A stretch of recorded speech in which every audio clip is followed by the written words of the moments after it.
Lives are open to public scrutiny. But some Republican members of Congress say House Democrats are taking this to a whole new level, recording video of their homes, of their families, and then posting the pictures to the internet. My guests here say it happened to them. Republican Representative Jim Renacci of Ohio and Congressman Reed Ribble of Wisconsin. Gentlemen, thank you both so much for being here. So this, I'm sure you knew when you ran for office they were going to watch you out on the campaign trail. They're going to record everything you said, and it could wind up in an ad. But Congressman Ribble, let me start with you. Did you expect them to be taking video of your home, of your family? No, not at all. I mean, I think it really crosses the line of just political decorum, as it were. I think it's fair game for people, trackers, or the other party or opposition, to tape you when you're in a public event to see what you're saying. I think that's fine. But this type of video doesn't really do anything for them or for the political process. And quite frankly, it really disturbed my wife. She was very concerned about her own personal safety. And so I think it is a problem. Well, and, we're showing the video, regretfully, because, we're telling the story. But so, hopefully this is your home and you've come on to talk about it. But what I want to talk about what specifically they did, because is it just posting the video of the exterior of your house, and what benefit do they claim is gained from that? Well, how are they using that against you? Well, I'm not exactly certain. I'm certain they're, other than they're probably trying to maintain some type of narrative. Either I live in a very expensive home, which I don't. I live in a relatively modest middle-class home in northeast Wisconsin in a middle-class neighborhood. I've been a successful business person, and they might want to try to label me with the 1%, as it were. But my question is, would you rather I wasn't successful? We are trying to manage a $3.5 trillion budget here in this country. I would think you'd want somebody who's had some financial management in their life doing it. Congressman Renacci, they did the same to you, posting video of the exterior of your home. Why do you feel this goes too far?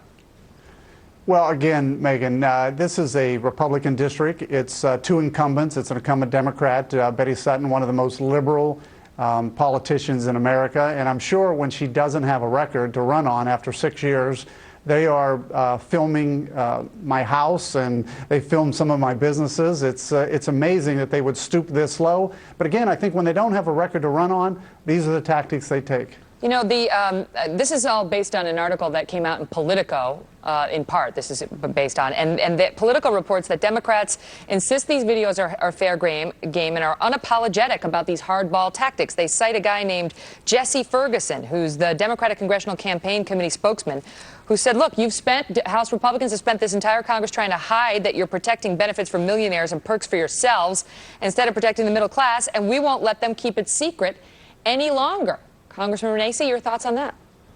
Well, again, this is the political rhetoric that continues since I've been in Congress the last 17 months. What we really need to do is start talking about jobs and the economy and quit talking about these gamesmanships and this rhetoric. But they're trying to show you're a rich guy, that you can't relate to regular Americans. Look at your fancy home. The average American doesn't live in that kind of a home, so they're trying to paint you as out of touch.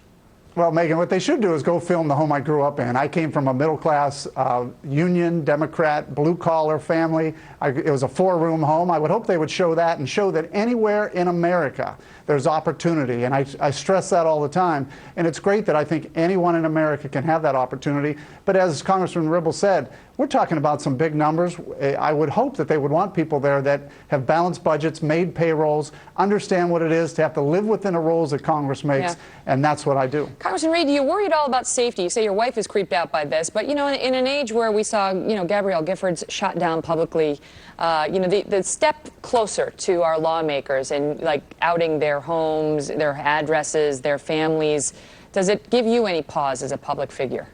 Well, it gives me a little bit of pause. Fortunately, I live in northeastern Wisconsin, which is a very safe area where the neighbors watch out for neighbors.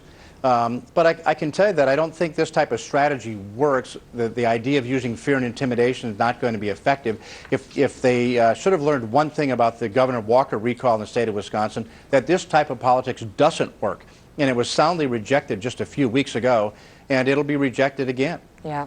I mean, you guys don't make a lot of money when you take a job in the U.S. Congress, and you already undergo a lot of public scrutiny. So on both sides of the aisle, it does seem a bridge too far. Guys, thank you both so much for being here.